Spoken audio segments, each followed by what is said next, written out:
Caroline. This week I'm sharing some intoxicating stories and poems. The theme was inspired from a collection of stories from Everyman's Pocket Classics entitled Shaken and Stirred. So I begin with a poem by Pablo Neruda, taken from his odes. Here is Ode to Wine. Day-colored wine, night-colored wine, wine with purple feet, or wine with topaz blood, wine, starry child of earth, wine, smooth as a golden sword, soft as lascivious velvet, wine, spiral, seashelled, and full of wonder, amorous, marine. Never has one goblet contained you, one song, one man. You are choral, gregarious at the least. You must be shared. At times you feed on mortal memories. Your wave carries us from tomb to tomb, stone cutter of icy sepulchres, and we weep transitory tears. Your glorious spring dress is different. Blood rises through the shoots. Wind incites the day. Nothing is left of your immutable soil. Wine stirs the spring. Happiness bursts through the earth like a plant. Walls crumble and rocky cliff chasms close as song is born. A jug of wine, and thou beside me in the wilderness, sang the ancient poet. Let the wine pitcher add to the kiss of love its own. My darling, suddenly the line of your hip becomes the brimming curve of the wine goblet. Your breast is the grape cluster. Your nipple are the grapes. The gleam of spirits lights your hair, and your navel is a chaste seal stamped on the vessel of your belly. Your love an inexhaustible cascade of wine, light that illuminates my senses, the earthly splendor of life. But you are more than love, the fiery kiss, the heat of fire, more than the wine of life. You are the community of man, translucency, chorus of discipline, abundance of flowers.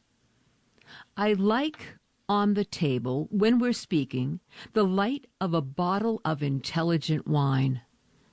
Drink it, and remember, in every drop of gold, in every topaz glass, in every purple ladle, the autumn labored to fill the vessel with wine. And in the ritual of his office, let the simple man remember to think of the soil and of his duty to propagate the canticle of the wine. Our first story, Taste, by Roald Dahl, features two egocentric men at a dinner party hosted by a stockbroker, Mike Schofield, as well as his wife and daughter. The antagonist is Richard Pratt, a famous gourmet who enjoys showing off his knowledge. Both men are obstinate. Their bet is shocking by today's standards, but the story does offer a surprise. Here is Taste, by Roald Dahl. There were 6 of us to dinner that night at Mike Schofield's house in London. Mike and his wife and daughter, and my wife and I, and a man called Richard Pratt. Richard Pratt was a famous gourmet. He was president of a small society known as the Epicures, and every month he circulated privately to its members a pamphlet on food and wines. He organized dinners where sumptuous dishes and rare wines were served. He refused to smoke for fear of harming his palate, and when discussing a wine, he had a curious, rather droll habit of referring to it as though it were a living being. "A prudent wine," he would say, "rather diffident and evasive, but quite prudent." Or, "A good-humored wine, benevolent and cheerful, slightly obscene, perhaps, but nonetheless good-humored." I had been to dinner at Mike's twice before when Richard Pratt was there, and on each occasion Mike and his wife had gone out of their way to produce a special meal for the famous gourmet. And this one clearly was to be no exception. The moment we entered the dining room, I could see that the table was laid for a feast.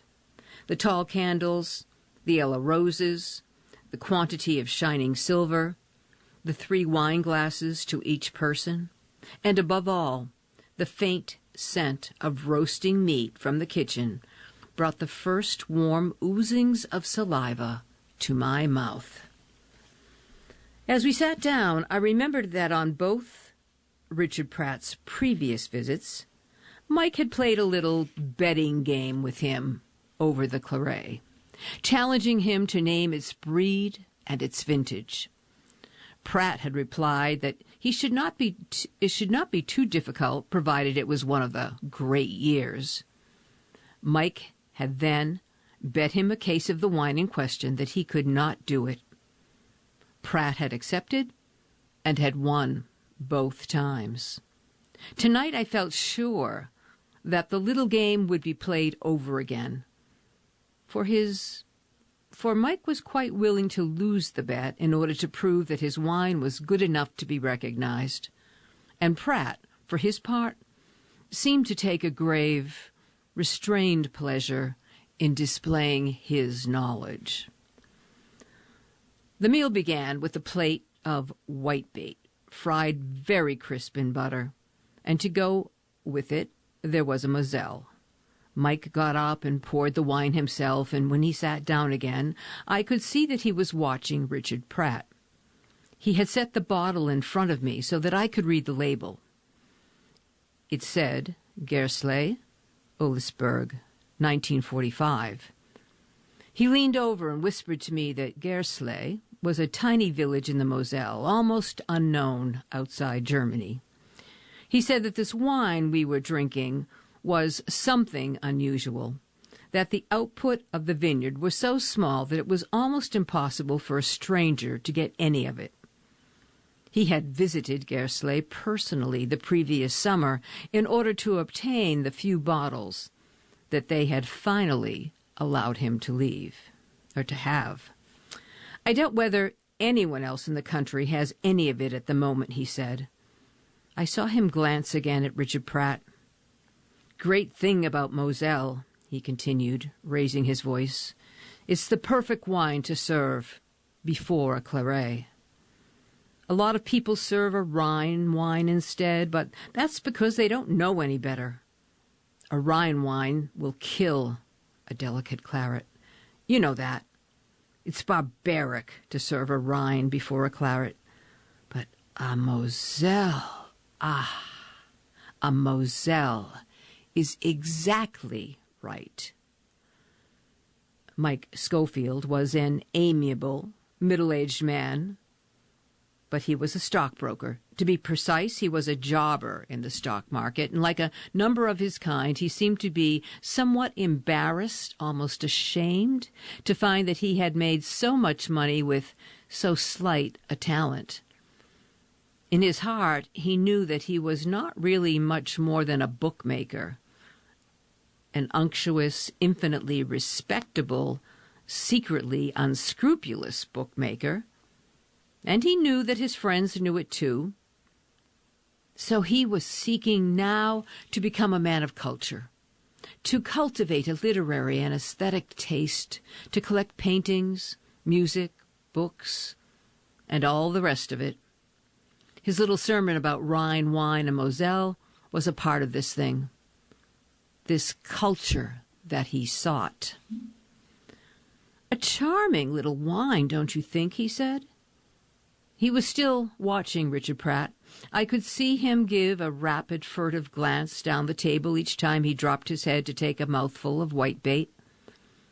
I could almost feel him waiting for the moment when Pratt would take his first sip and look up from his glass with a smile of pleasure, of astonishment, perhaps even of wonder. And then there would be a discussion, and Mike would tell him about the village of Gairsley. But Richard Pratt did not taste his wine. He was completely engrossed in conversation with Mike's 18-year-old daughter, Louise. He was half turned towards her, smiling at her, telling her, so far as I could gather, some story about a chef in a Paris restaurant.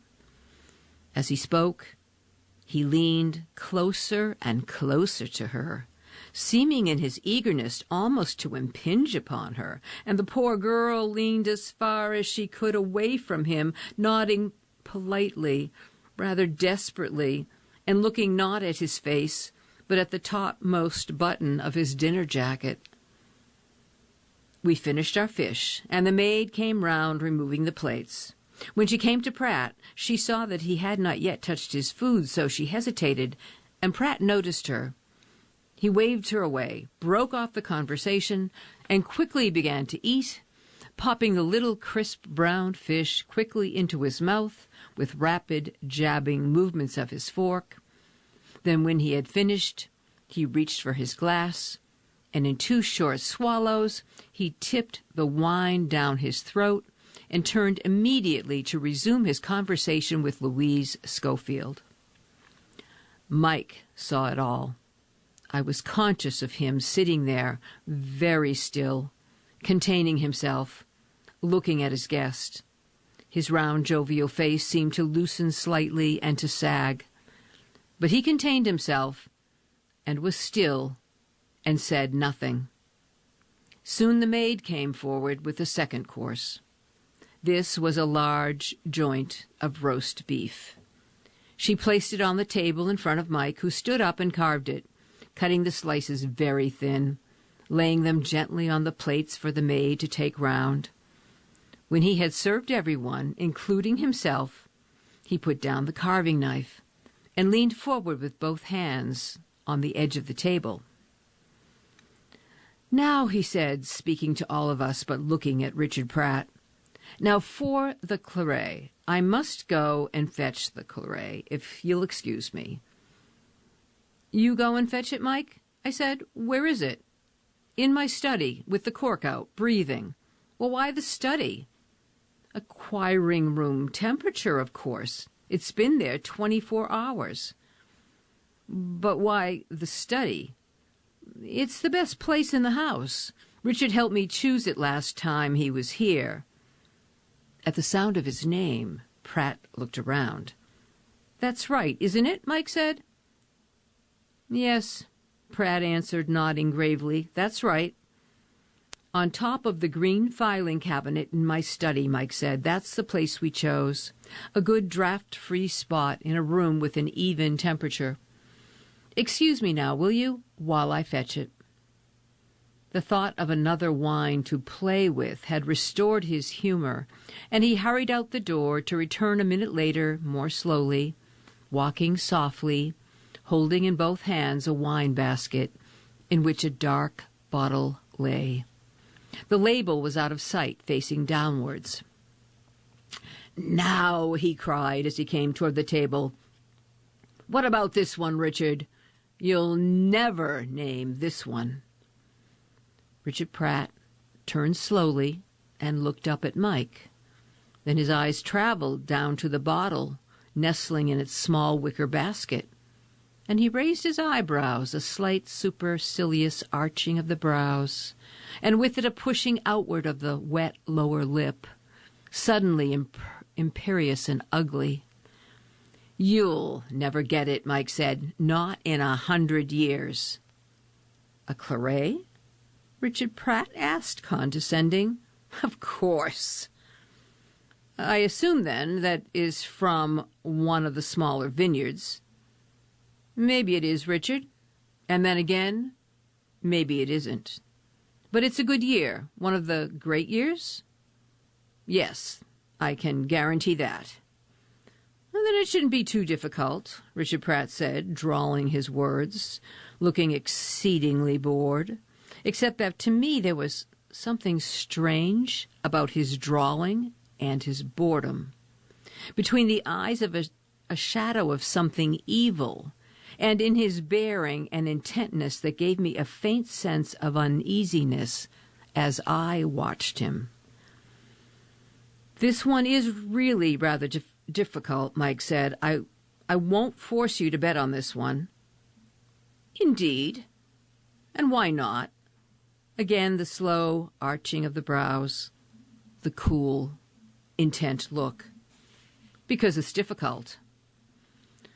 Oh, that's not very complimentary to me, you know. My dear man, Mike said, I'll bet you with pleasure if that's what you wish. It shouldn't be too hard to name it. You mean you want to bet? Well, I'm perfectly willing to bet, Richard Pratt said.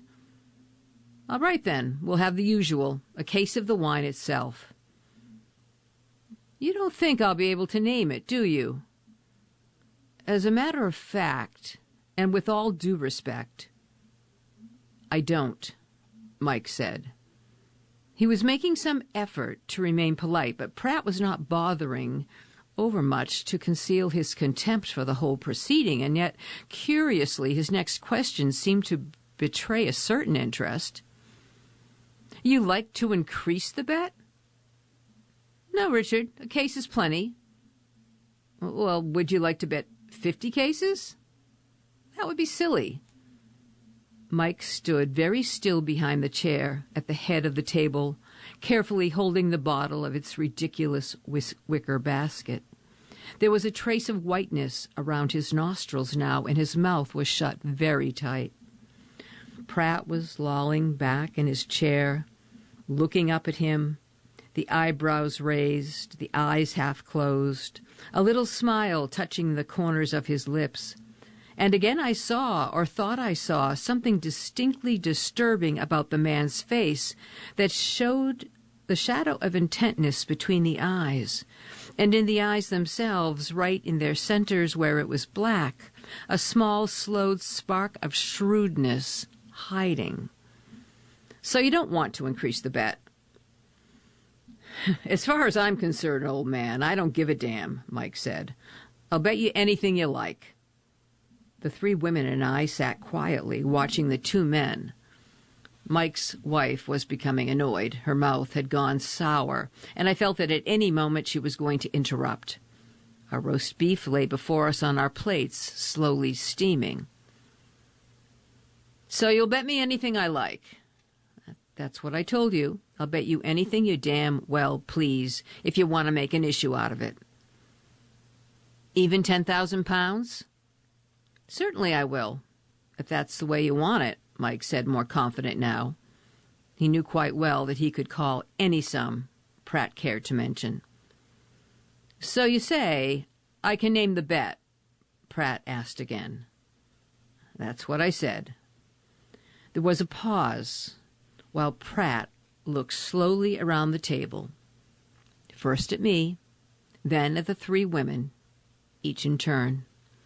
He appeared to be reminding us that we were witness to the offer. Mike, Mrs. Schofield said, Mike, why don't we stop this nonsense and eat our food? It's getting cold. But it isn't nonsense, Pratt told her evenly. We're making a little bet. I noticed the maid standing in the background, holding a dish of vegetables, wondering whether to come forward with them or not. All right, then, Pratt said. I'll tell you what, I want you to bet. Come on, then, Mike said, rather reckless. I don't give a damn what it is. You're on. Pratt nodded, and again the little smile moved the corners of his lips. And then, quite slowly, looking at Mike all the time, he said, I want you to bet me the hand of your daughter in marriage. Louise Schofield gave a jump. "Hey," she cried, "no! That's not funny. Look here, Daddy, that's not funny at all." "No, dear," her mother said. "They're only joking." "I'm not joking," Richard Pratt said. "It's ridiculous," Mike said. He was off balance again now. "You said you'd bet anything I liked." "I meant money. You didn't say money." "Well, that's what I meant." "Then it's a pity you didn't say it. But anyway, if you wish to go back on your offer, that's quite all right with me." "It's not a question of going back on my offer, old man. It's a no bet anyway because you can't match the stake. You yourself don't happen to have a daughter to put up against mine in case you'd lose.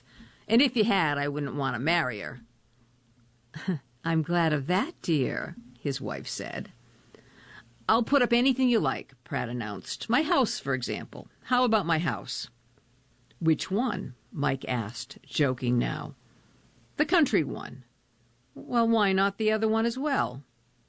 "All right, then. If you wish it, both my houses." At that point, I saw Mike pause. He took a step forward and placed the bottle in its basket gently down on the table.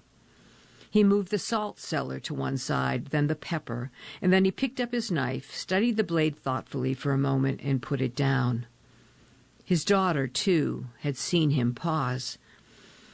"Now, Daddy," she cried, "don't be absurd. It's too silly for words. I refuse to be betted on like this." "Quite right, dear," her mother said. "Stop it at once, Mike, and sit down and eat your food." Mike ignored her. He looked over at his daughter, and he smiled, a slow, fatherly, protective smile. But in his eyes, suddenly, there glimmered a little triumph. "You know," he said, smiling as he smoked, "you know, Louise, we ought to think about this a bit." "Now stop it, Daddy. I refuse even to listen to you. Why, I've never heard anything so ridiculous in my life." "No, seriously, my dear, just wait a minute and hear what I have to say." "But I don't want to hear it." "Louise, please, it's like this. Richard here has offered us a serious bet. He is the one who wants to make it, not me.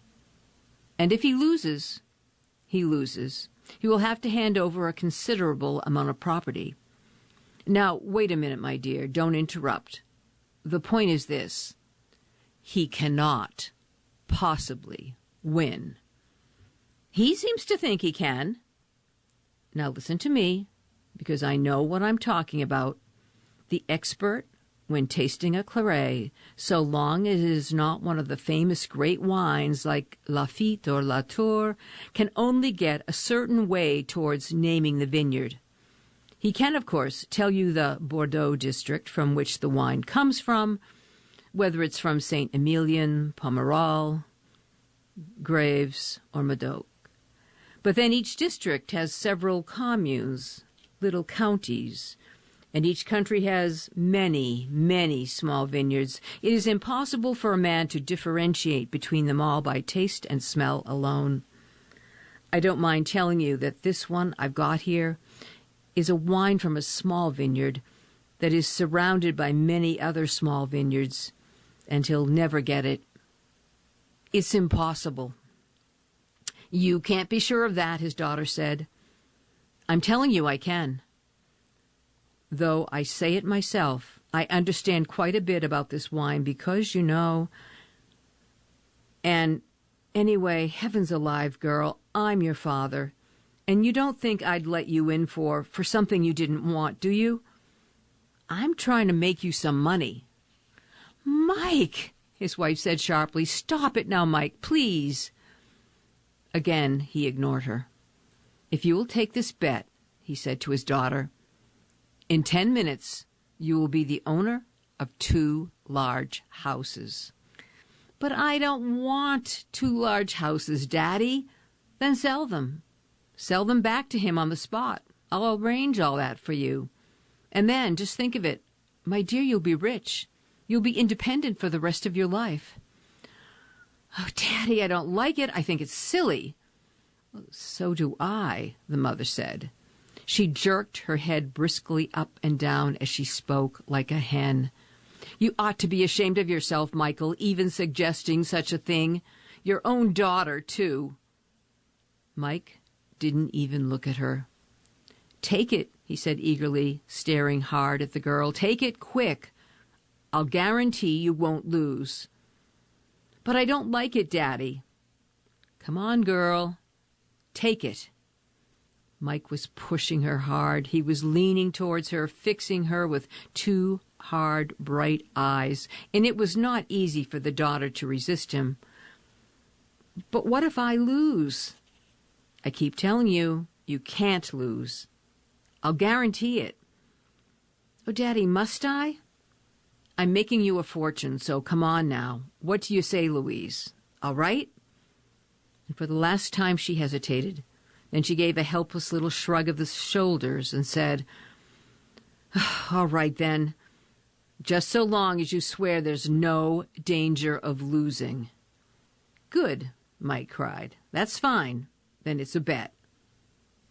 "Yes," Richard Pratt said, looking at the girl. "It's a bet." Immediately, Mike picked up the wine, tipped the first thimbleful into his own glass, then skipped excitedly around the table, filling up the others.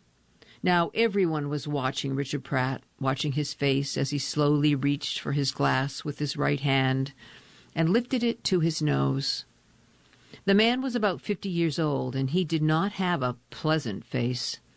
Somehow it was all mouth and lips, the full, wet lips of the professional gourmet, the lower lip hanging downward in the center, a pendulous, permanently open taster's lip, shaped open to receive the rim of a glass or a morsel of food. Like a keyhole, I thought, watching it. His mouth is like a large, wet keyhole. Slowly, he lifted the glass to his nose. The point of the nose entered the glass and moved over the surface of the wine, delicately sniffing. He swirled the wine gently round in the glass to receive the bouquet. His concentration was intense. He had closed his eyes, and now the whole top half of his body, the head and neck and chest, seemed to become a kind of huge, sensitive, smelling machine, receiving, filtering, and analyzing the message from the sniffing nose. Mike, I noticed, was lounging in his chair, apparently unconcerned, but he was watching every move.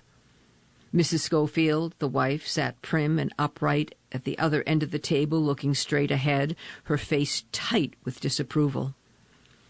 The daughter, Louise, had shifted her chair away a little and sidewise, facing the gourmet, and she, like her father, was watching closely. For at least a minute, the smelling process continued.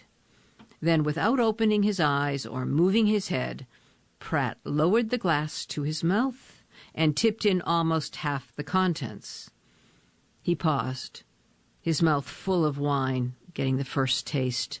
Then he permitted some of it to trickle down his throat, as I saw his Adam's apple move as it passed by.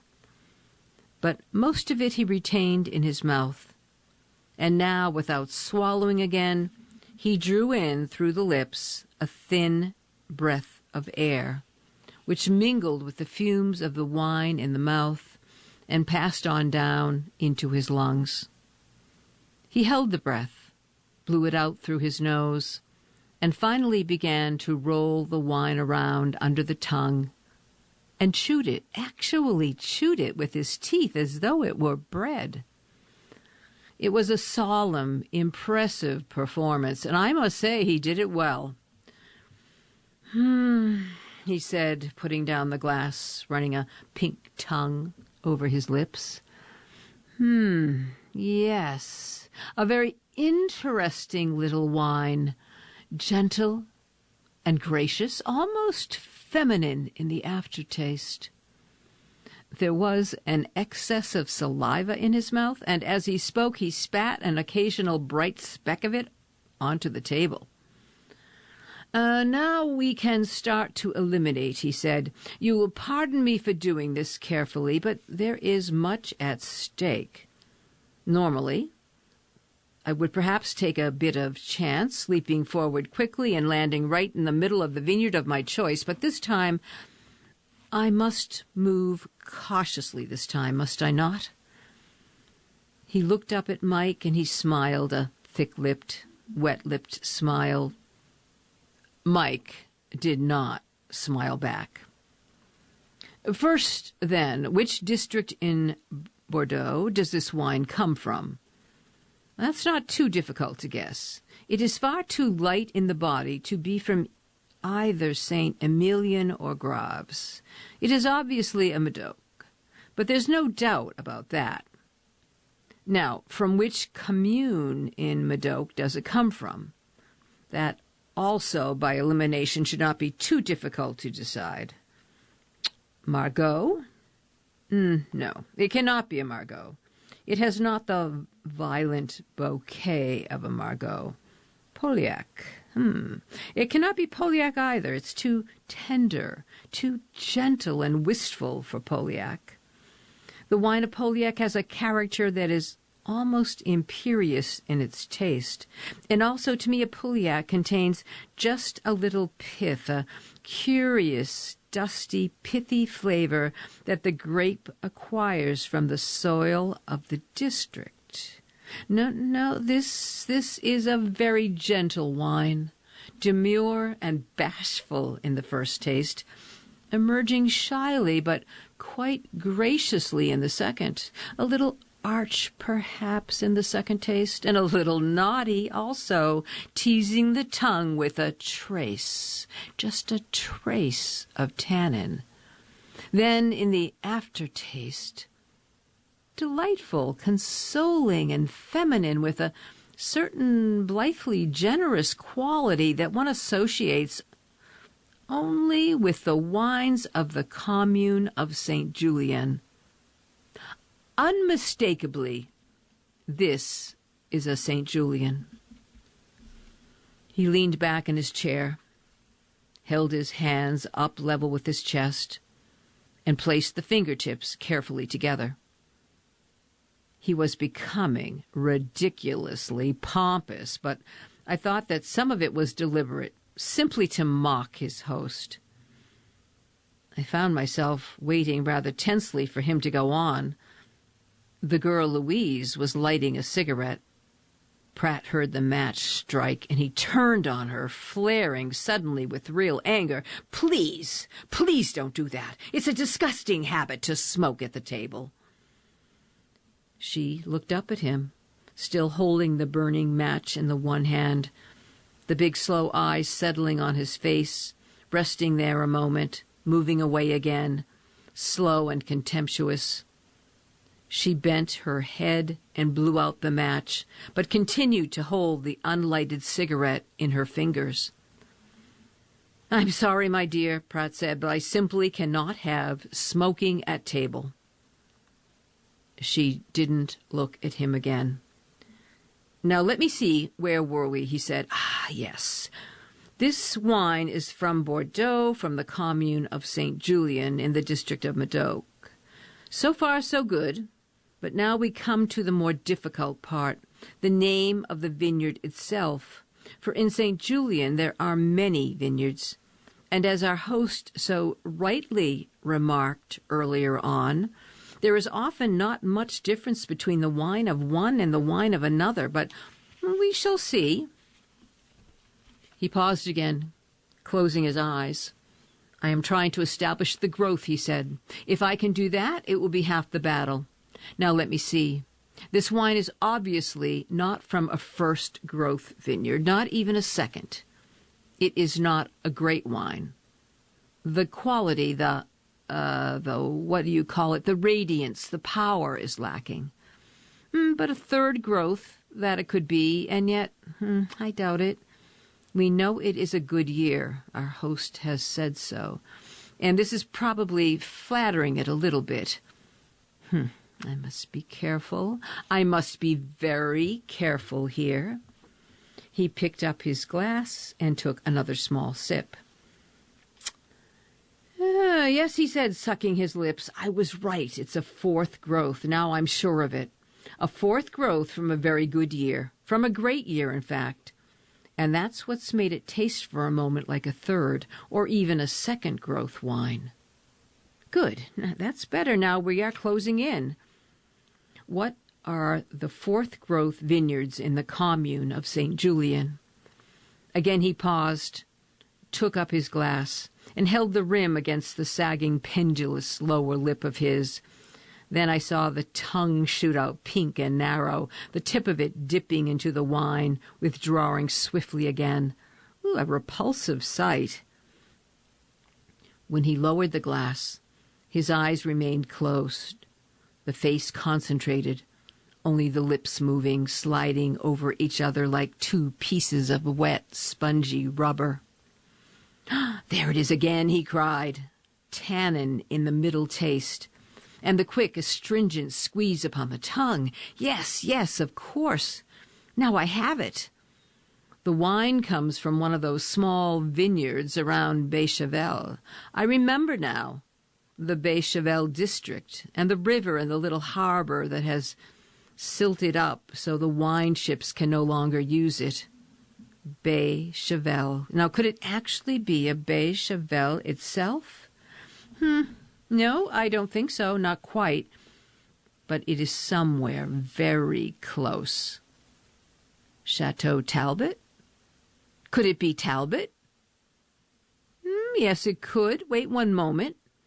He sipped the wine again, and out of the side of my eye I noticed Mike Schofield, and how he was leaning farther and farther forward over the table, his mouth slightly open, his small eyes fixed upon Richard Pratt. No, I was wrong. It's not a Talbot. A Talbot comes forward to you just a little quicker than this one. The fruit is nearer the surface. If it's a 34, which I believe it is, then it couldn't be Talbot. Well, let me think. It's not a Bechevel, and it's not a Talbot, and yet it is so close to both of them, so close that the vineyard must be almost in between. Now, which could that be? He hesitated, and we waited, watching his face. Everyone, even Mike's wife, was watching him now. I heard the maid put down the dish of vegetables on the sideboard behind me, gently, so as not to disturb the silence. Ah! He cried. Yes, I have it. I think I have it. For the last time he sipped the wine. Then, still holding the glass up near his mouth, he turned to Mike and he smiled. A slow, silky smile. And he said, "You know what this is? This is the little Chateau Braner-du-Creux." Mike sat tight, not moving. And the year, 1934. We all looked at Mike, waiting for him to turn the bottle around in the basket and show the label. "Is that your final answer?" Mike said. "Yes, I think so." "Well, is it or isn't it?" "Yes, it is." "What was the name again?" Chateau Braner-du-Creux. A pretty little vineyard. Lovely old chateau. Know it quite well. Can't think why I didn't recognize it at once. "Come on, Daddy," the girl said. "Turn it round and let's have a peek. I want my two houses." Just a minute, Mike said. Wait, just a minute. He was sitting very quiet, bewildered looking, and his face was becoming puffy and pale as though all the force was draining slowly out of him. "Michael," his wife called sharply from the other end of the table. "What's the matter?" "Keep out of this, Margaret, will you please?" Richard Pratt was looking at Mike, smiling with his mouth, his eyes small and bright. Mike was not looking at anyone. "Daddy!" the daughter cried, agonized. But, Daddy, you don't mean to say he guessed it right? Now stop worrying, my dear, Mike said. There's nothing to worry about. I think it was more to get away from his family than anything else that Mike then turned to Richard Pratt and said, I'll tell you what, Richard, I think you and I had better slip off into the next room and have a little chat. I don't want a little chat, Pratt said. All I want is to see the label on that bottle. He knew he was a winner now. He had the bearing, the quiet arrogance of a winner, and I could see that he was prepared to become thoroughly nasty if there was any trouble. What are you waiting for? He said to Mike. Go on and turn it around. Then this happened. The maid, the tiny, erect figure of the maid in her white and black uniform, was standing beside Richard Pratt, holding something out in her hand. I believe these are yours, sir. Pratt glanced around, saw the pair of thin horn-rimmed spectacles that she held out to him, and for a moment he hesitated. Are they? Perhaps they are. I don't know. Oh, yes, sir, they're yours.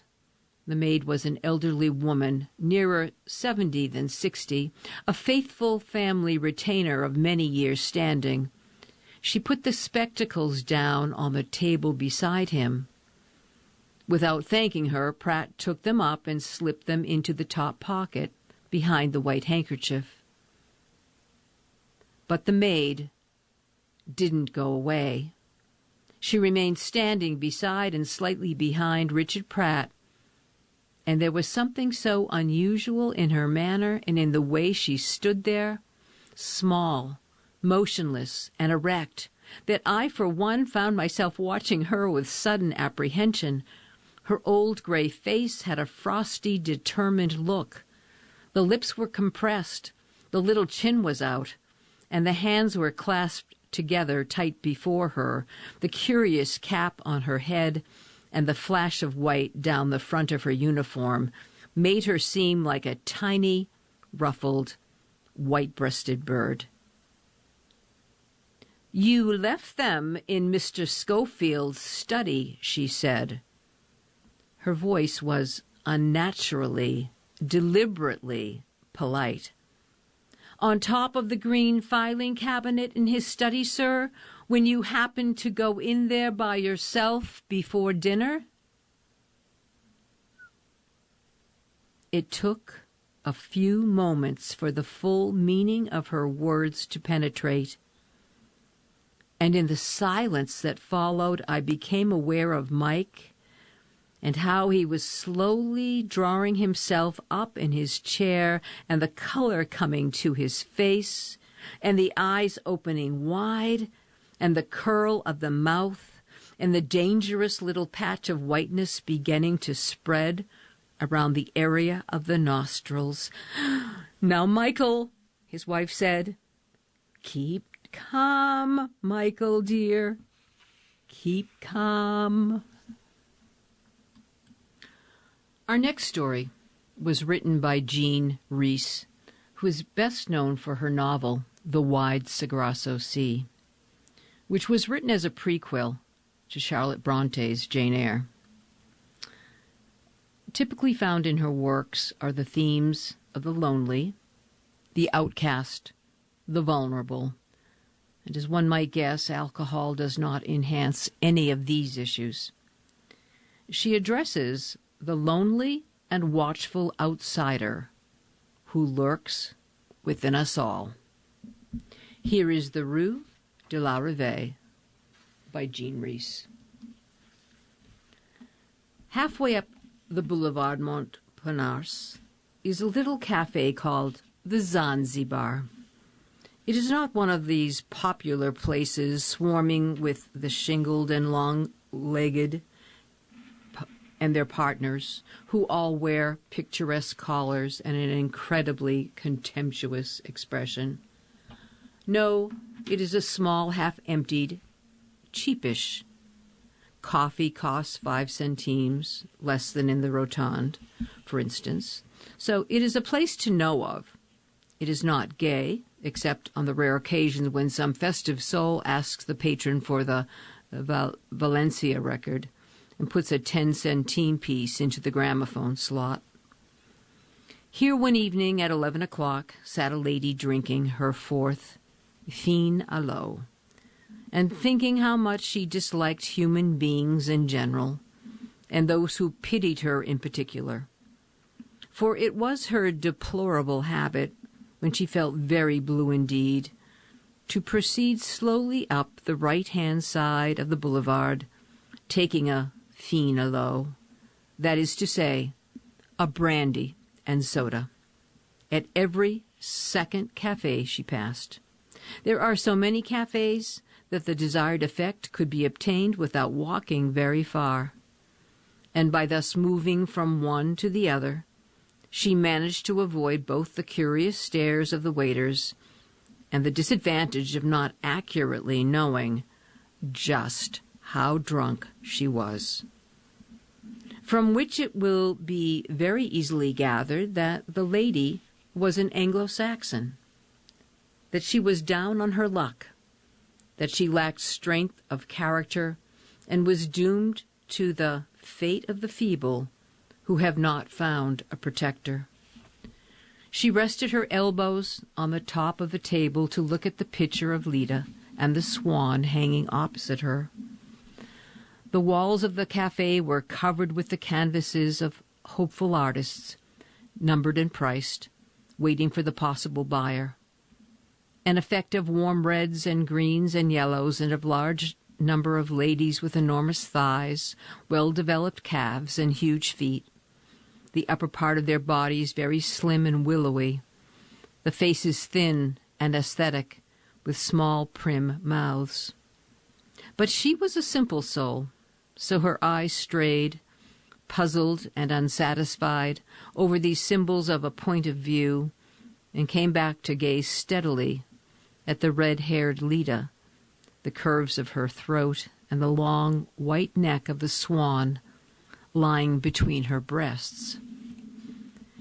Into her vague dream of jade-green water and gently gliding birds with golden beaks came a disagreeable twinge of loneliness and unhappiness. She sighed heavily, instinctively, as a dog sighs, and ordered another brandy. As she waited for it, she took a little mirror out of her bag and observed herself critically. From the small blurred glass, her eyes stared back at her dark circles, the white slightly bloodshot, the clear look of youth gone. Gone. Miss Dufresne, for such was the lady's name, was a weak, sentimental, very lazy, entirely harmless creature, pathetically incapable of lies or intrigue or even of self-defense, till it was too late. She was also sensual, curious, reckless, and had all her life roused a strong curiosity in men. So much for her. Inevitably, her career had been a series of jerks, very violent and very sudden, and the suddenness of the jerks, even more than their violence, had ended by exhausting her. Nevertheless, there was still no end to her pathetic and charming illusions. She believed that gentlemen were different and to be trusted, that ladies must not make a fuss even when drunk, and that the lower classes were the lower classes. She believed that Montparnasse, the stronghold of the British and American middle classes, was a devil of a place, and what Montmartre used to be. She believed that one day she would rise to fame as a fashion artist, be rescued from her present haphazard existence, and restored to a life when afternoon tea, punctually at 5, toasts, cakes made, rattle of cups and saucers would be commonplace. Such was Miss Dufresne's strange and secret idea of bliss. But there she was, stony broke, and with a hand that was rapidly losing its cunning, seeking oblivion in a cheap Montparnasse cafe. A bad stage to have reached, useless to disguise it. Miss Dufresne drank hastily her 5th brandy. She sat drooping a little on the dark red leather bench, huddled in her black coat, with its somewhat ragged fur collar, to all outer appearance calm, respectable, and mistress of her fate. But over the unseen, the real Dorothy Dufresne, a tiny shrinking thing in a vast empty space, flowed red waves of despair, black waves of fatigue, as the brandy crept warmly and treacherously to her brain, waves from a tremendous booming sea, and each one would submerge her and then retreat, leaving her dazed, as it were, gasping. Sharp urgings to some violent deed, some inevitable fated end, and craven fear of life and utter helpless childish loneliness. Never before had drink, which usually warmed and uplifted her, had this effect on her. Perhaps it was because that afternoon, as she passed, a gentleman, whom she knew intimately, very intimately indeed, and behold, the gentleman had turned his head aside and, coughing nervously, pretended not to see her. If I wanted to walk at all straight, she thought suddenly, I'd better go now. She left money on the table, got up, and went out in a careful, dignified fashion. Miss Dufresne, Dolly to her friends when she had any, stepped out onto the boulevard into the soft autumn night, and the night put out a gentle, cunning hand to squeeze her heart. As soon as she turned up the side street behind the railway station, which led to her hotel, she began to walk as quickly as she could. She hated the street. It was full of cheap and very dirty hotels, of cheaper restaurants where the food smelt of oil and sweat, of coiffure shops, hunted by very dark men with 5 days' blue growth of beard. Never a pretty woman, nor the ghost of a pretty lady in these coiffure shops. Even the pharmacy at the corner looked sinister and unholy. During the day, the waxen head of a gentleman with hollow eyes, thin lips, and a tortured and evil expression was exhibited in the window of a little box. A legend on a card under the head read, I suffer from diseases of the stomach, liver, kidneys, from anemia and loss of vitality before taking the elixir of Abbé Pierre. A street of solid dramas and horrible men who walked softly behind one for several steps before they spoke. The lady sped along, cursing the Paris pavements, almost sobered by her intense wish to go home quickly, and suddenly was aware that she was being followed. A man was slinking up, not quite alongside, a little behind her, cap pulled low over his head, crimson scarf knotted round his throat, hand in pockets. His silhouette looked small, almost frail, but as if he would be very quick and active like a cat. Graceful, too, like a cat. He was going to speak to her, and she felt that night that she could not bear it. Mademoiselle, said the man, are you walking alone so late? Allez-vous-en, she said fiercely, adding without dignity, that in a voice that almost in a sob, idiot, then braced herself up for the inevitable, muttered insult. But the man, now level with her, only looked with curious, kindly, extremely intelligent eyes and passed on. She heard him say very softly, as if meditatively, pauvre petite. And because of the tone of his voice, and the glance of his eyes, Miss Dufresne felt sure that this passer-by in a sordid street knew all about her to the core of her heart and the soul of her soul, the exact meaning of the tears in her eyes and the droop of her head. It was as if those weary eyes had watched hundreds of women scold and sulk and sob and finally cry themselves into a beaten silence. Hundreds, all precisely alike, and as if that man himself had become indifferent as fate, but very wise and infinitely tolerant. And instead of resenting his knowledge, she felt suddenly soothed and calmed. And the sympathy which would have maddened her from the happy, the fortunate, or the respectable, she strangely and silently accepted, coming from someone more degraded than she was, more ignorant, more despised. She climbed the stairs of the hotel, holding tightly to the banisters, and undressed, weeping gently, but not unhappily. Her intense desire for revenge on all humanity had given place to an extraordinary clear-sightedness. For the first time, she had dimly realized that only the hopeless are starkly sincere, and that only the unhappy can either give or take sympathy, even some of the bitter and danger voluptuousness of misery. That night, Dorothy Dufresne dreamt that she was dead, and that a tall, bright angel, dressed in a shabby suit and crimson scarf, was bearing her to hell. But what if it were heaven when one got there?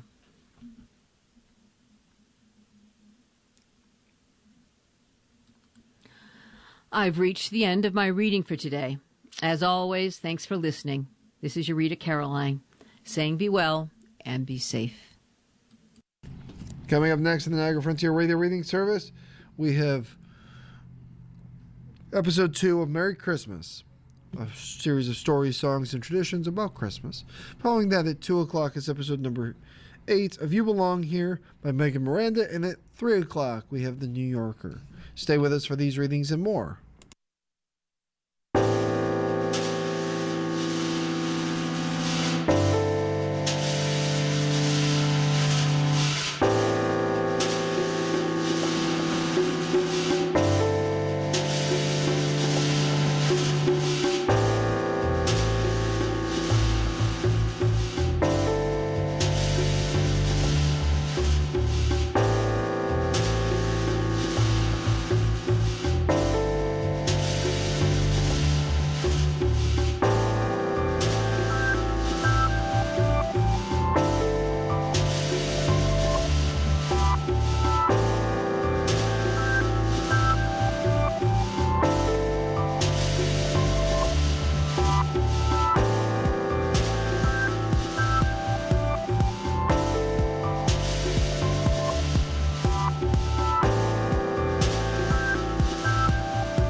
This is Barbara Bontempo, and for the next hour, I'll be reading from Niagara Orleans Frontier Magazine, the November 2025 issue, on the Niagara Frontier Radio Reading Service. First up,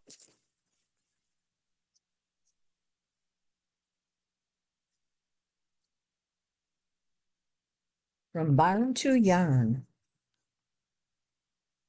Warmth Woven in Lockport.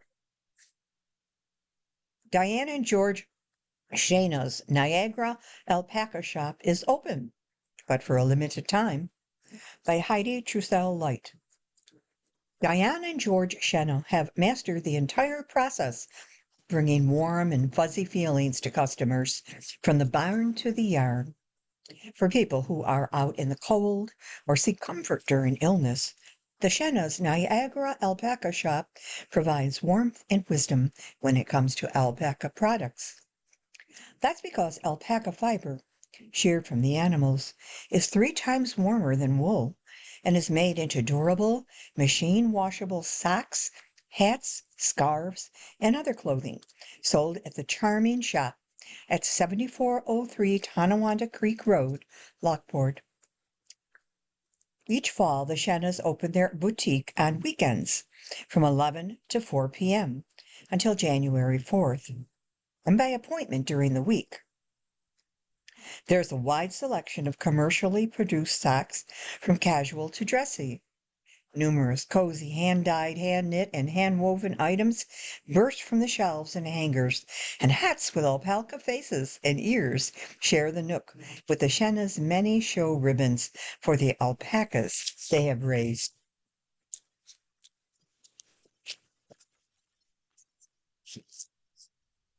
Customers can find teddy bears, alpaca fiber soft sculptures, finger puppets, and miniature animals, along with throw blankets, wraps, and sweaters in classic styles.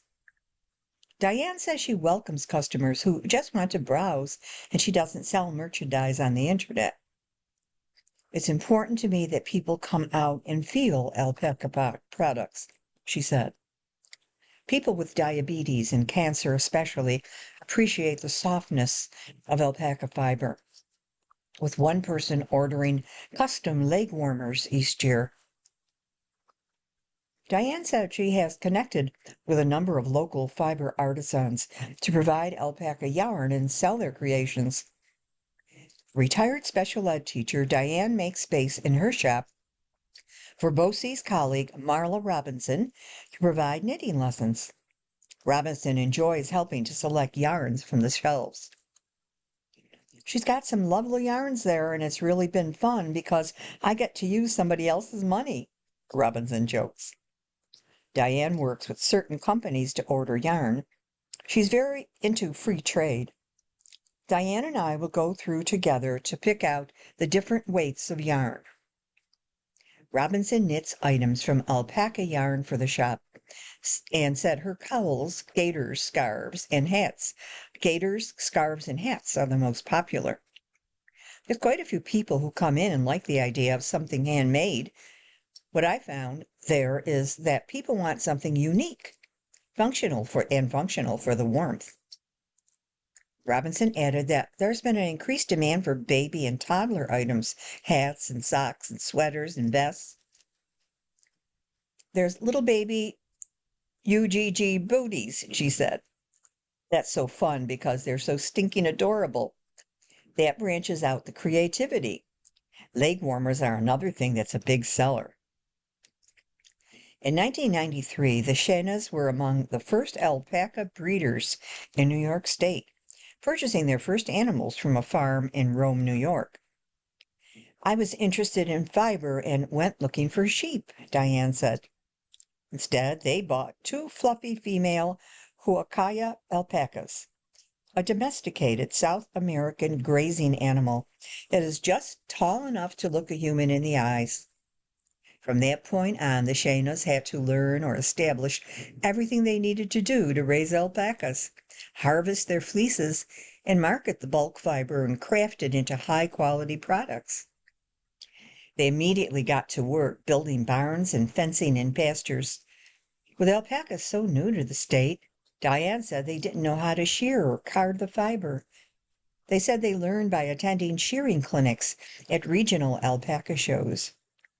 They're so peaceful and nice to be around, Diane said of her barn buddies.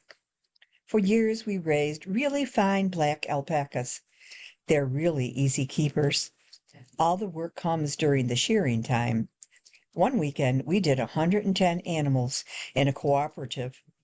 Shearing is backbreaking.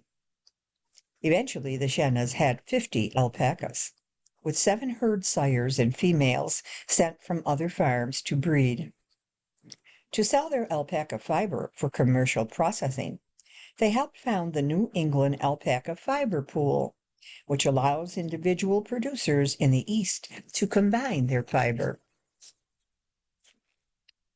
Diane said there was a lot to learn about preparing fleeces for market as fiber, with various grades of quality and attention paid to the thickness of individual hairs. Finer hairs are desirable, she said. Showing animals at competitions became necessary to establish the quality of the fiber they were marketing. Walking across the shop, she returned with a large paper bag full of fluffy fleece that had won a prize ribbon. We were probably a resource for people, Diane said, of newer alpaca owners. We worked with a lot of farms in the southern tier.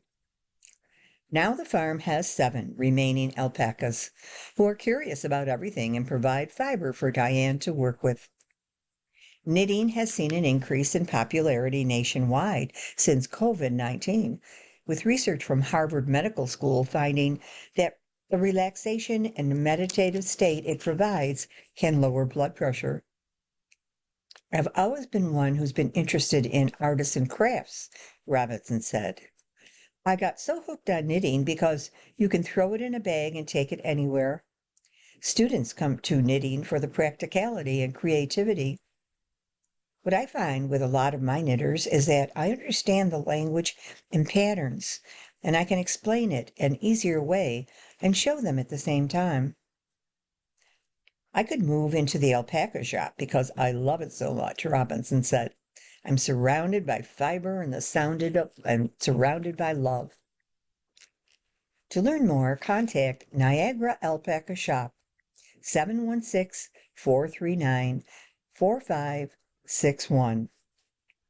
And here we have cutest little knitted hat for a toddler with a tiny little alpaca face.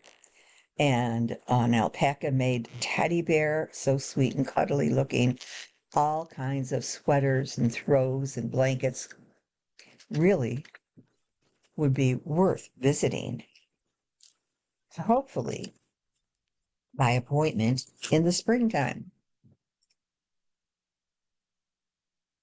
Next, history. Niagara County is set to celebrate USA's semi-quincentennial. Traveling art exhibit, time capsules, highlight the events marking 250 years since the Declaration of Independence by Joyce Miles. Traveling art exhibit and time capsule are 2 of the cornerstones of Niagara County's celebration of the United States of America's 250th birthday in 2026. The Niagara USA 250 Committee, created by the county legislature to plan local commemoration of the USA's semi-quincentennial, its establishment with the signing of the Declaration of Independence on July 4th, 1776, has partnered with SUNY Niagara to organize events throughout the spring and summer. The signature event is an exhibit consisting of 16 paintings, one representing each of the 12 towns in 3 cities in Niagara County, plus the Tuscarora Nation, that will go to libraries throughout the country and possibly a public event or 2, such as the Niagara County Fair. Each painting will depict a person, a place, event, or thing that's readily associated with that municipality. For instance, 30 Mile Point Lighthouse in Somerset, Ontario House in Porter, and Frontier House in Lewiston. The specific images were suggested by the municipalities and will be painted on 2 by 3 foot canvas by Sal Ansello, whose studio, Canvas Crashers, is currently based in North Tonawanda. SUNY Niagara commissioned Anello, a graduate, and he was already at work as of early November, according to Brian Mitchell, Assistant to the President for Governmental Relations and Strategic Initiatives. The exhibit is to be unveiled on March 7th at Niagara USA 250 Committee Leadership Banquet at the Niagara Falls Culinary Institute.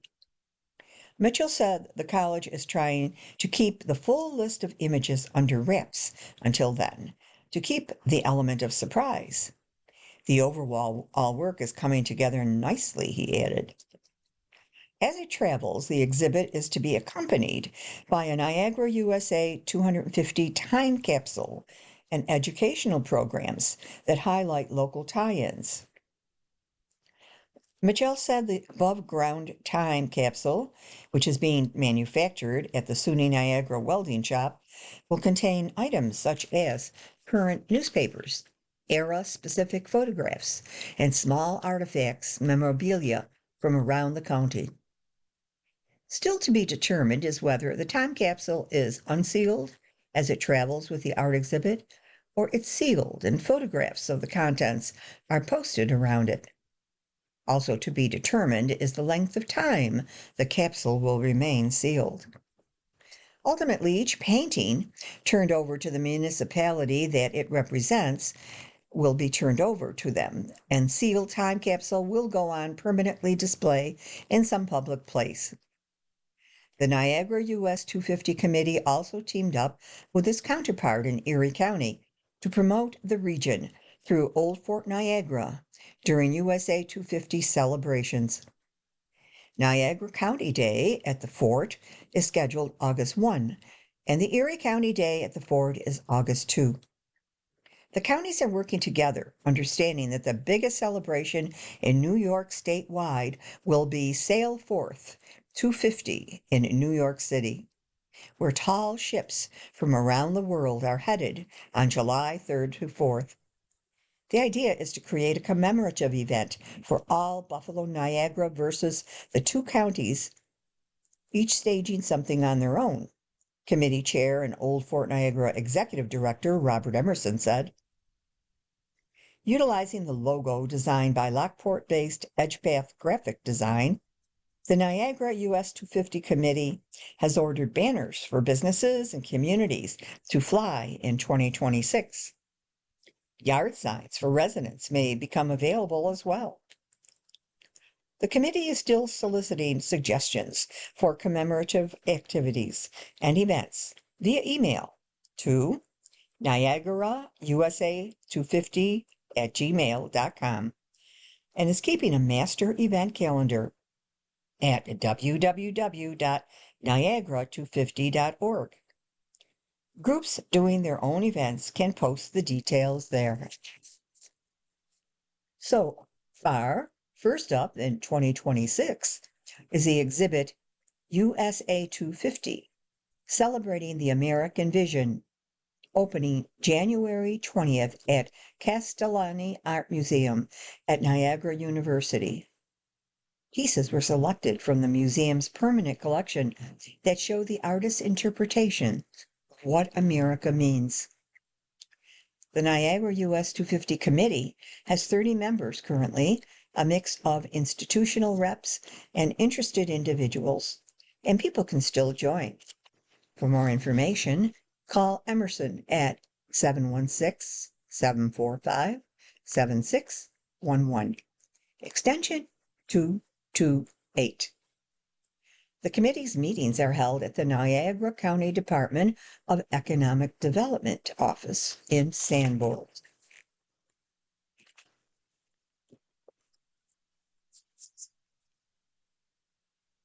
Author's note: writing career kicks off with lessons. Niagara Falls.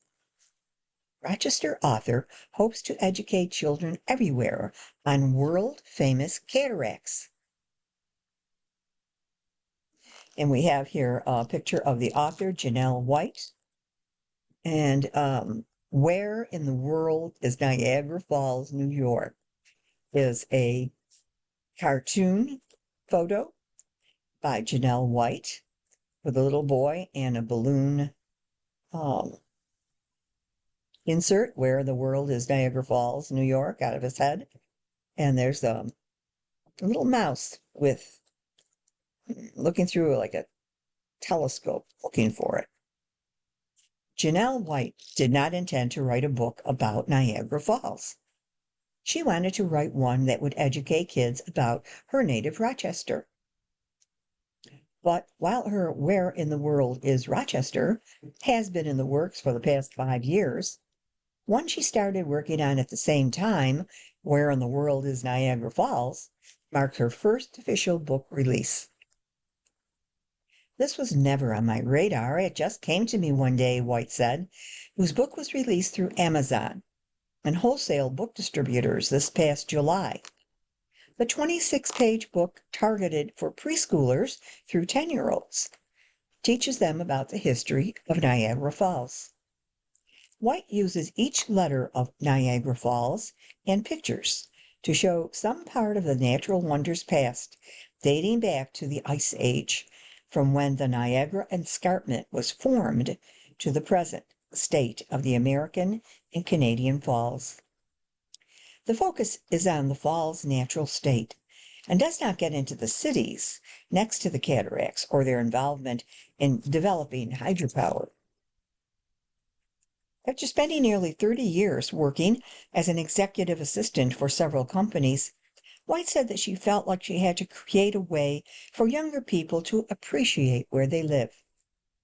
Her love of Rochester encompasses its Corn Hill and Lilac festivals, its history with the abolitionist movement, the change of colors in the fall, and all the restaurants. I thought, I will do one on Niagara Falls because I thought it was interesting, White said, adding that she ended up learning more about the waterfall than she had ever known before. I felt little kids will like this. It took her about 11 months to write the book, having started in August of 24. After starting out with reading the Wikipedia page, she did all her research online, digging into information that went as far back as the Ice Age. When the book was finished and published, White decided to send her information about it to organizations around the world that she thought might enjoy it. She sent it to tourist organizations in New York, elementary schools in New York, and the Ottawa and Montreal areas of Canada, and groups of New York City, the United Kingdom, India, and Thailand.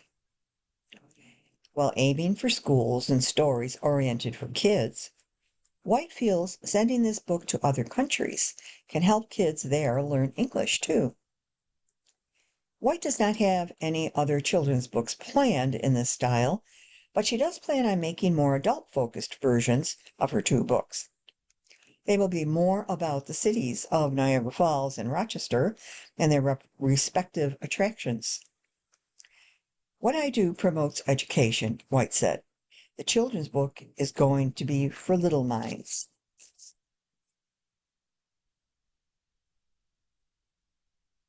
And here are some pictures and facts about Niagara Falls. While not the tallest waterfall in the world, Niagara Falls' combination of height and volume makes it breathtaking. More than 6 million cubic feet of water go over the crest line of the falls every minute during peak daytime tourist hours.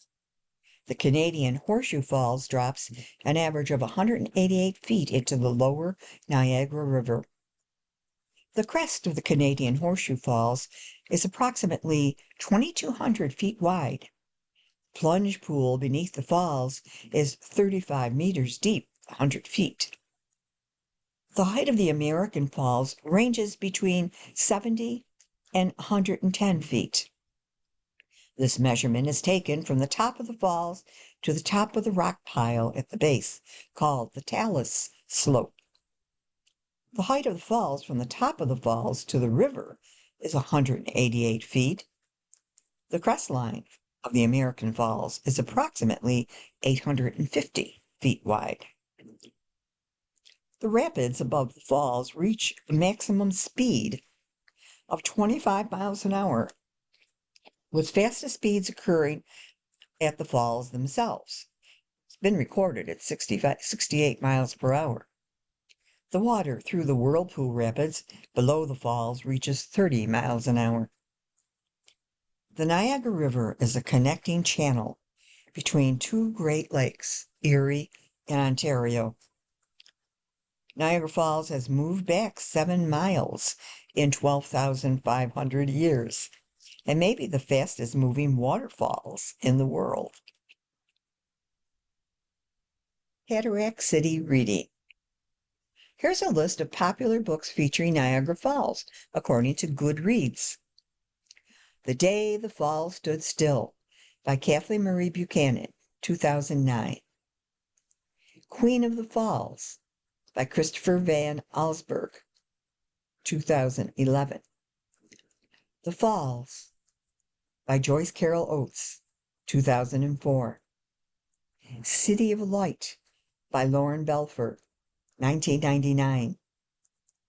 The Age of Daredevils by Michael Clarkson, 2016. Crossing Niagara, The Death-Defying Tightrope Adventures of the Great Blondine by Mac Tavares, published in 2007. Niagara, A History of the Falls by Pierre Burton, 1992.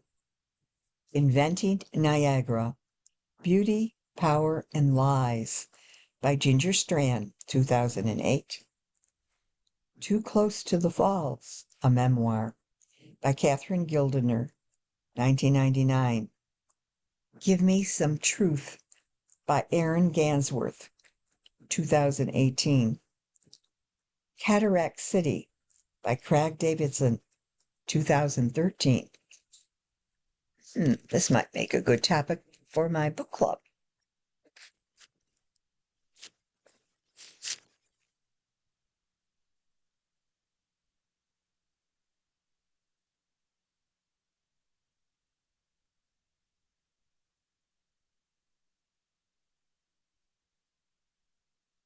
Pouring Pride. The Lock Tender blends history, hospitality, and hometown spirit. The Lock Tender Bottle Shop and Tap Room, big picture of the front of it with bicycles parked out front. It's located along the Erie Canal in Lockport.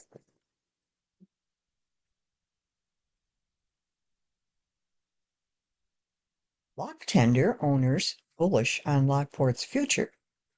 Seth Picirillo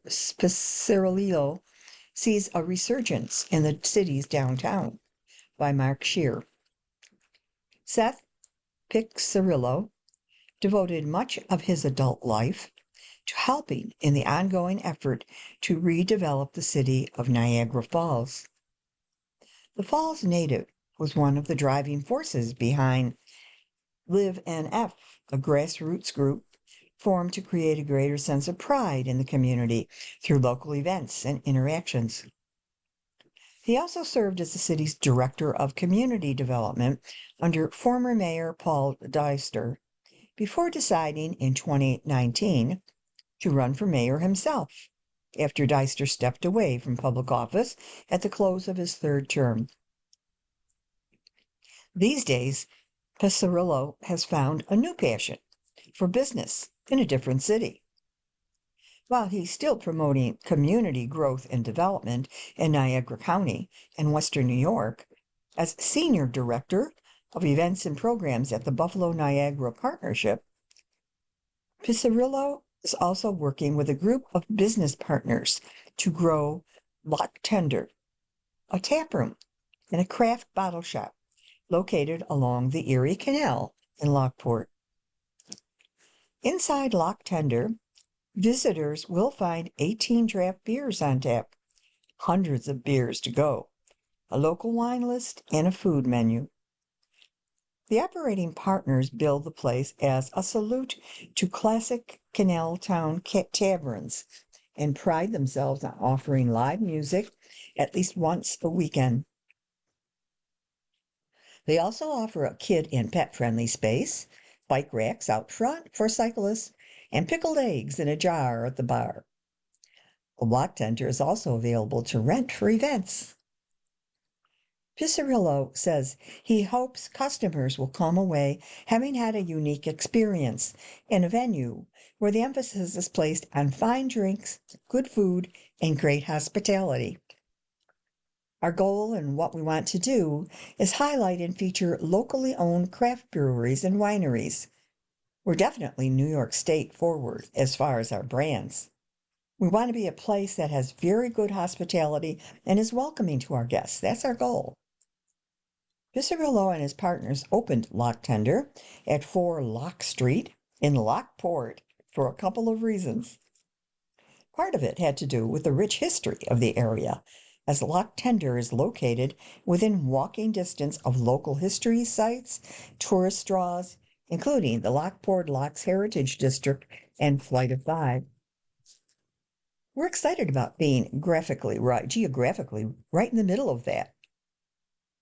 Pizzarillo said he and his partners also feel like they are now at the start of what feels to them like a Lockport resurgence, which is being led by a growing small business investment community that includes Big Ditch Brewing and others. We knew we wanted to create a business in Niagara County, Pizzarillo said. We truly believe that Lockport is having a moment of growth. There already is a small business community and culture there. I really do feel like Lockport is putting together an era of growth, building on what they already have, and we're excited to be part of it. The Lock Tender is open from 3 to 9, Tuesdays through Thursdays, from 3 to 10 on Fridays, from noon to 10 p.m. on Sundays, and from noon to 6 on Sundays. Noon to 10 p.m. on Saturday, and noon to 6 on Sundays. For more information, visit the Lock Tender.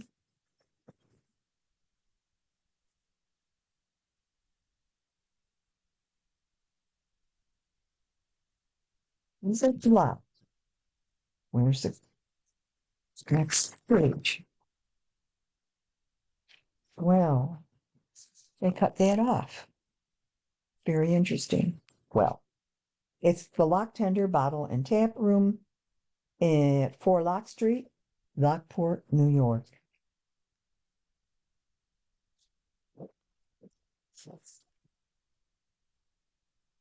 More food and drink. Fairbanks at the Frontier House Executive Chief Chef Matthew Hurt builds an Asian pearl salad layer by layer. And we have here 6 frames. Looks like wedges of lemons. And I don't know what he's pouring over it. And the next time he's got some kind of seasoning, and then he's adding some greens, and then he's adding some more things, and then he's added peas, and then, but I guess we'll get to it. Fairbanks marries farm-to-table freshness with culinary creativity by Rick Pfeiffer. At Fairbanks, in the historic Frontier House in Lewiston, the mantra behind the menu is pretty simple and straightforward. For Executive Chef Matthew Hurt, it's all about the ingredients and people who care about preparing them. When people really care, you can taste it, Hurt said. I needed a full team of people who really care. And taking on a project in a landmark space that owner-operators Jake Strouser and Dan Hagen have called special, has allowed Hurt to do just that. He works on a daily basis with executive pastry chef Molly DeHardy and sommelier Eric Pittman to create a menu that changes seasonally, weekly, and sometimes even daily, based on the best possible ingredients available. We're doing something that makes food approachable and awesome ingredients with awesome local farms. Sharing that with people here is cool. Hurt's journey in the culinary world started at 16, when he took a job as a restaurant dishwasher. I like to eat, Hurt said with a laugh, so I thought, what job can I do and eat? Figured the best place to work would be a restaurant because I'd always be able to eat. Everyone who works here likes to eat. He enrolled at the SUNY Niagara Culinary Institute, but after a year, he moved to San Francisco to work in restaurants there. Moving back to the East Coast, Hurt continued to hone his craft in New York City kitchens, including the Michelin Stars 11 Madison Park. Buffalo-born and raised, Hurt came back to his hometown and was eager for the opportunity at Fairbanks. You start with high-quality ingredients and you work farm to table. I think every restaurant should do that. And then we set the menu based on what the farmers can provide me. Then I look at what I can do to showcase those ingredients. He said he frequently follows a cooking adage that what grows together goes together. Every Tuesday and Friday, Hurt travels to Niagara County farms to pick up his ingredients. Some mornings he even ventures out into a garden he tends at his home. Hurt said he supplied most of Fairbanks' tomatoes during the summer. What's better than going to your own backyard to pick your ingredients? But next summer, Hurt will be able to just walk out the back door at Fairbanks and avail himself of the restaurant's own chef's garden. The space will feature 15 raised growing beds, as well as a space for diners to relax and enjoy a cocktail. It's always about what can we do next, Hurt said. There's always that hunger to do more. Fairbanks now has a chef's table. The 6-seat space at the front of the restaurant kitchen gives diners an up-close and intimate view of how the kitchen team works. Hurt said team members even look to interact with diners to discuss what they're doing and why. We have a tasting menu that's different from our main menu. It's for the cooks to shine and show what we do here. It also showcases what Hurt calls the symphony of movement that makes the kitchen work on a busy Friday or Saturday night. The goal is never to get hectic, Hurt said with a slight smile. Working with Pittman also influences the Fairbanks menu.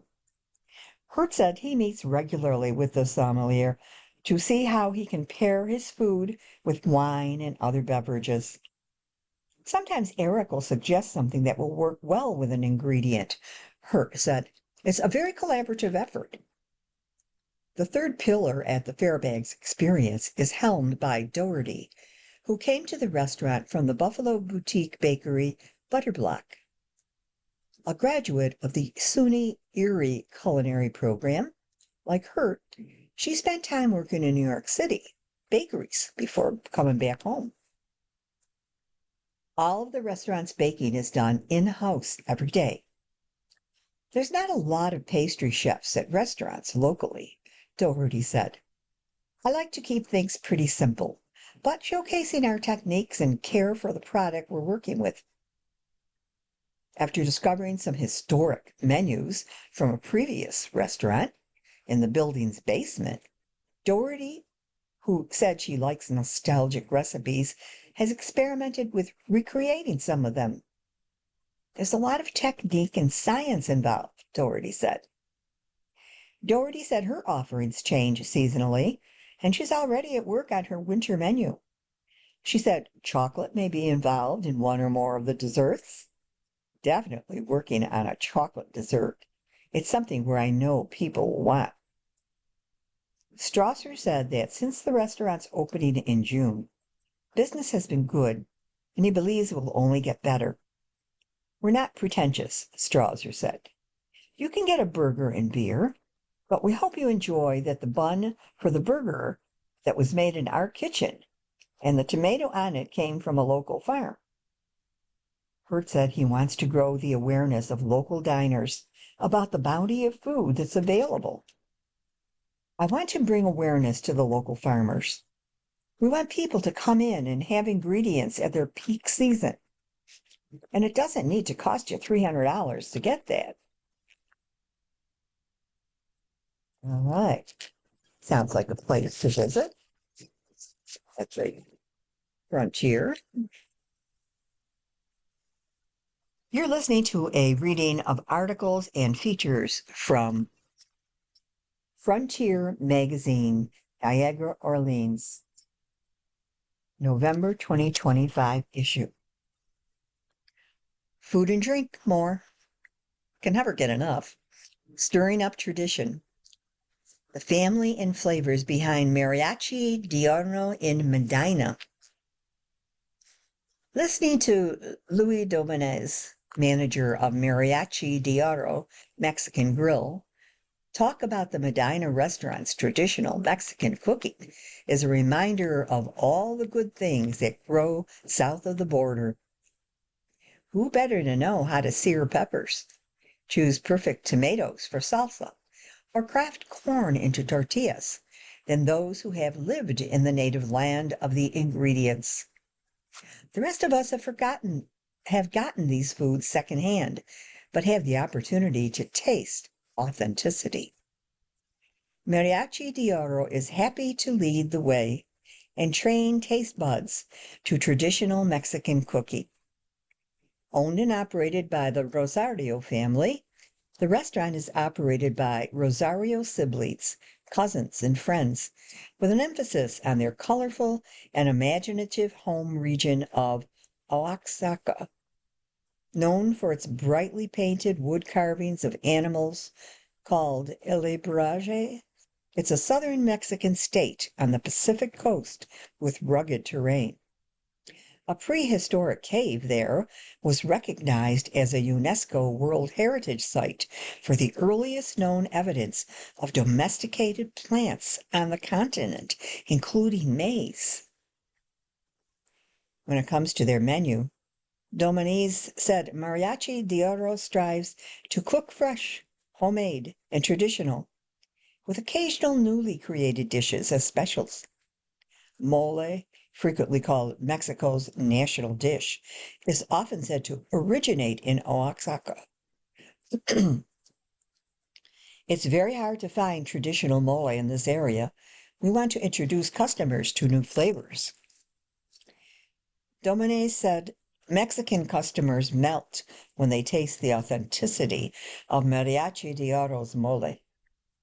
The restaurant tries to familiarize local diners with a variety of moles over time, and then reintroduces them as a component to new dishes the following season. Server Lale Rosario said types of mole and seasonings within the types can vary across Mexico and among families. Rosario said Oaxacan mole is dark, a little bitter, and has a kick. She said mole is the ultimate comfort food for Mexicans that she will sometimes just scoop up and eat with tortillas. I really like a little sweet and less bitter, Lale said, but my family from Mexico probably likes the more bitter ones. There's green, lighter moles. Dominguez, who is also a chef at the restaurant for years, can rattle off mole recipes from heart. While varying ingredients slightly can be part of updating mole for a restaurant special, he said the staples include ground almonds, sesame, cornito, pepper seeds, along with unsweetened chocolate, grilled poblano, morito, and California Aja Amarillo peppers, tomatoes, bread, and a variety of seasonings. Mariachi Diarno makes their moles fresh daily, And Dominique said the key to great mole is cooking the peppers to the perfect point, adding the right seasoning ratios, and blending it all over the proper heat to get a silky smooth texture that doesn't separate. Unsweetened chocolate is the secret to the very dark color and a slight bitterness. Corradito is a similar sauce, Dominique says, that does not contain chocolate. When asked what dish she would order for her Oaxacan grandmother, Oxito pronounced Sachi. Sachi. Okay. Wow.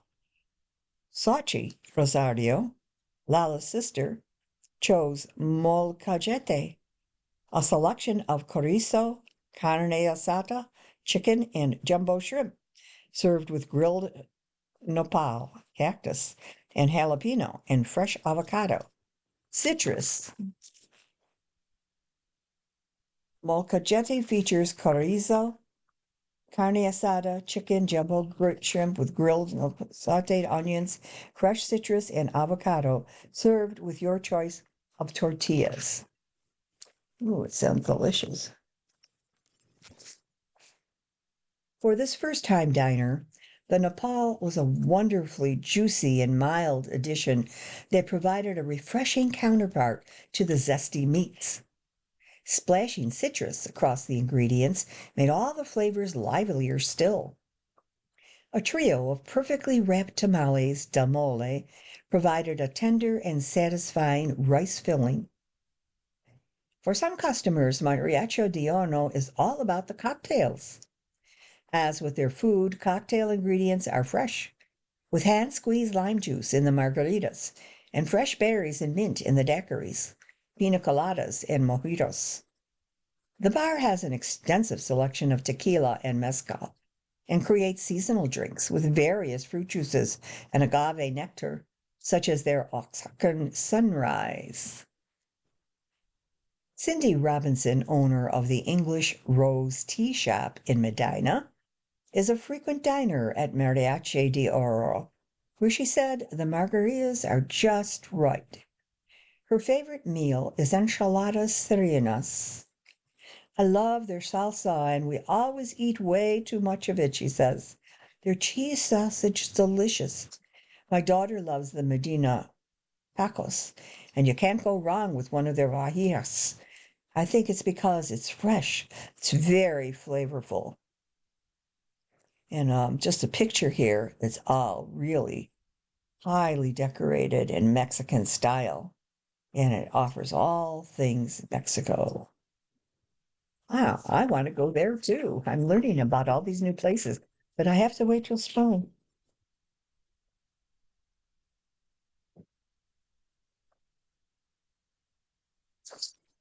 And here's a North Tonawanda company that makes Christmas lighting.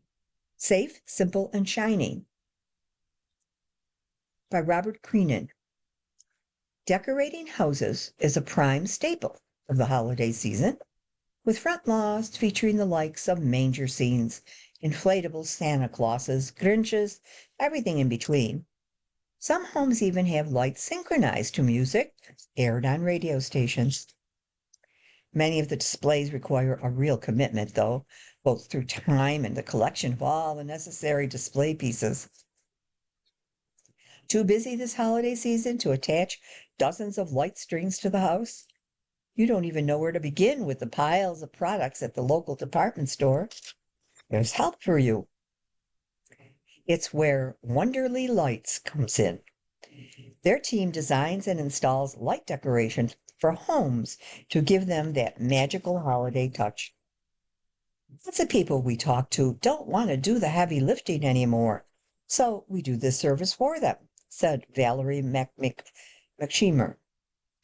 Based in North Tonawanda, it's the only New York State-based franchise of Wonderly Lights, which operates in 15 states.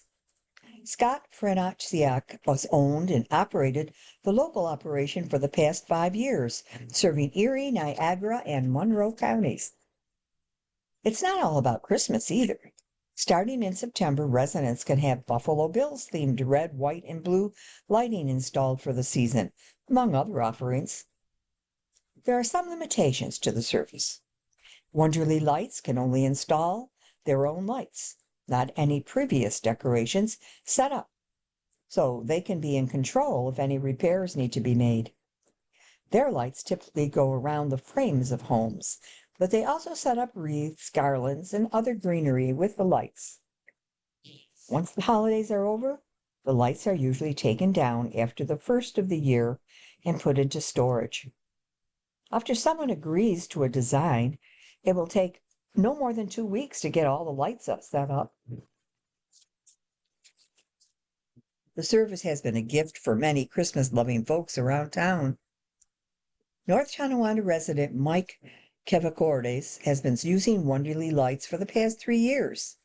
His family loves the Christmas season, and their decorations are usually on the larger side, requiring him to decorate trees and use a ladder. But I'm 63 years old, and ladders are not in my future. We got someone's professional to come in and do the lights for me. He signed up for a 4th year of the service and had his lights installed in mid-October to be ready for Thanksgiving. Like most of the work Wonderly Lights does, the lights are framed around the Kevordes house, getting to the top of the roof where Mike would never try. And when the holidays are over, the lights come down and get put into storage for next year. Last year, his house also received a Bills-themed light set up in September. They don't make a mess, they go in, come out. McShemer and Wonderly Lights gets calls for service for any number of situations.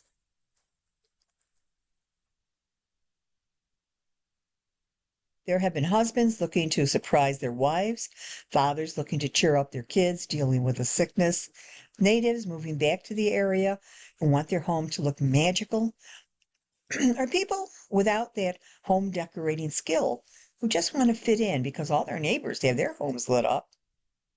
We had to pretend we were landscapers one time because the husband wanted to surprise his wife with lights, McShemer said.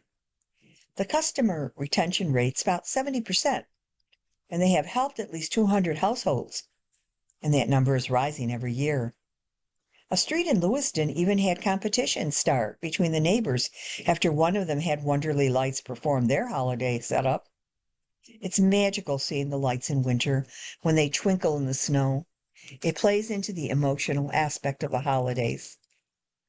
Benefits to professional Christmas lighting installation: lights installed on time.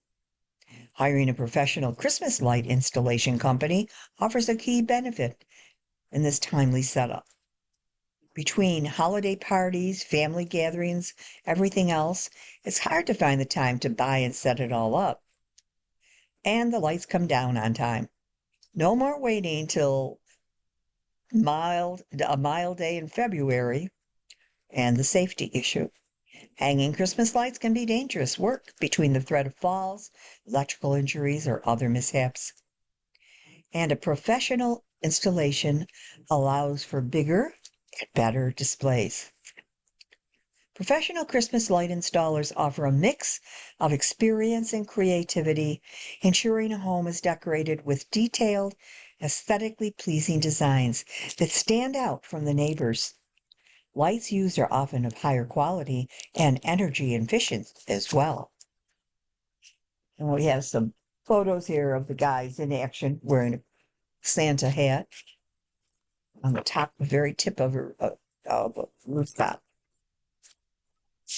Not a bad idea if you have some bucks to do it, especially if you're not able. There are many benefits to foregoing an artificial tree this season, including helping the environment. While stopping by Walmart or Home Depot and grabbing a pre-lit Christmas tree in any number of shapes, sizes, and types has become the norm for many folks, some Christmas tree groups are hoping to inspire more families to consider the magic of a real tree this holiday season. There's definitely room for growth, according to the American Christmas Tree Association's most recent numbers. Of all the consumers who intend to display at least one Christmas tree in their homes this year, nearly 80% will choose an artificial Christmas tree, with the remaining 20 opting for a live tree. What keeps the sale of real trees going?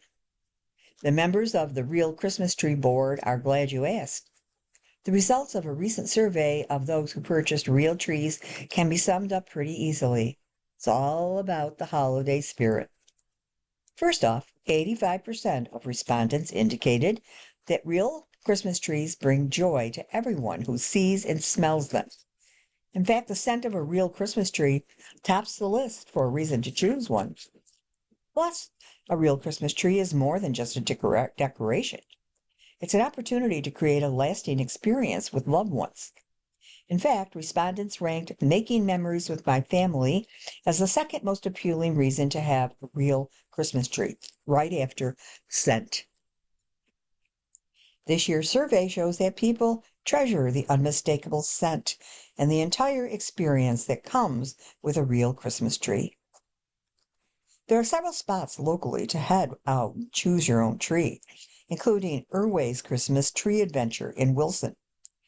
The family-operated business on Willow Road was founded in 1985 and has grown with each passing year. The owners of the 500-acre farm say Wilson has some of the best soil conditions and the finest growing conditions in the area. That's led to Western New York's largest selection of fresh, pre-cut, and living Christmas trees that can be set in a home for Christmas and then planted outdoors after Christmas. Picking out the tree is definitely an experience to remember. A covered wagon ride is offered through the tree plantation to find and cut the tree of your choosing, or have a staff member do the cutting at no additional charge. Buying a tree also allows entry into the Adventure Center, which also allows access to several live animals outside. The business also offers several events throughout December, including Family Fireworks Night, with a visit from Santa and Mrs. Claus on December 5th. Those considering a real Christmas tree for the first time can be encouraged by the positively twinkling survey responses from those who made the switch last year. Nearly all who switched said they enjoyed the experience, and almost 9 in 10 wished they had made the switch sooner. As for motivating first-time buyers, the top reasons include wanting to try something different, the desire to create a more authentic holiday, and real trees providing a unique scent. There's also the bigger picture. Believe it or not, setting up a real tree for the holiday is better for the environment. Just like pumpkins for Halloween, real Christmas trees are grown to be harvested, and they're 100% recyclable and biodegradable. Those who are new to real Christmas trees can be assured that they're a sustainable crop, backed by generations of committed farmers. The Nature Conservancy takes it a step further, stating consumers can cut more than 30% of the carbon emissions needed to slow climate change with natural solutions like restoring forests. Purchasing a real Christmas tree, the group says, means you're supporting local tree farmers and helping maintain healthy forests for generations to come. Nature Conservancy officials stress the support of forests. When the natural trees are harvested for sale, there are more than 10 times as many left standing. Out of the 300 to 500 million growing on tree farms across the U.S., only 30 million trees are harvested for Christmas. Buying real trees will help keep the tree farms in business, and in turn keep their lands covered in the healthy forest habitat that wildlife depends on to survive. And what's more, once all the festivities are done, these trees can be recycled and given a second life. Most states have organizations that use these donated Christmas trees for conservation and habitat projects in their local communities. Meanwhile, artificial trees are usually not recyclable, often end up filling our landfills.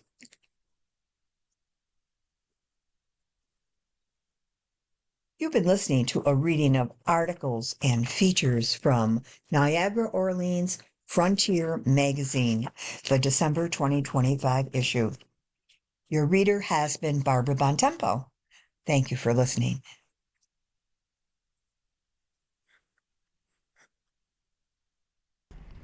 Coming up next on the Niagara Frontier Radio Reading Service, we have episode number 1 of Mark Twain by Ron Chernow.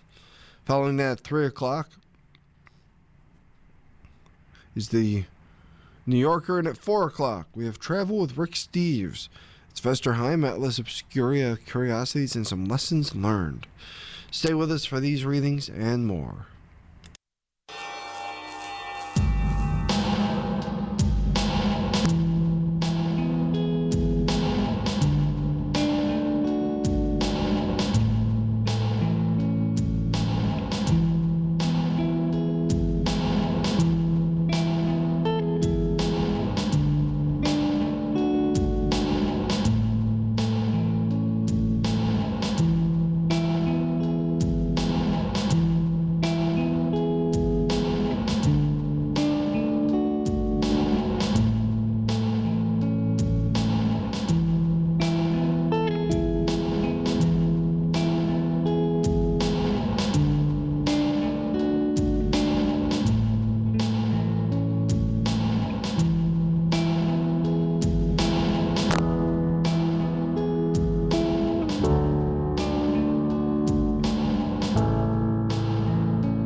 The following program is intended for listeners who are blind, have low vision,